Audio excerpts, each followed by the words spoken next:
Hao toa kambo wa mziki kala wamegoma kukupakulia. Sahani hiyo hapa. Makubwa nao wameingia kundini. Nauliza na wao wameingia kundini. Haya na huyo bubu naye.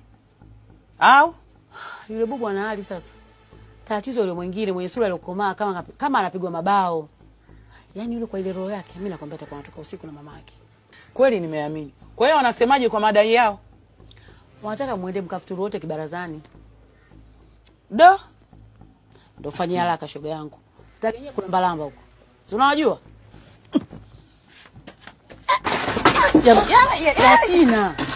Dachina. Yala, mama yangu mguu wangu. Mama Dachina. Shida ndugu yangu mguu mama unaniuma. Jamani, sasa njoo kwa Israeli mani. Subiri basi, subiri jamani. Shida angalia mguu unajua nimeumia Mguu wangu. Shida mguu unaniuma shida. Shida mguu wangu shida ndugu yangu mguu shida. Jamani, sasa yote ilikuwa kwa iftari. Tulia basi. Sio utakwenda nani hapa?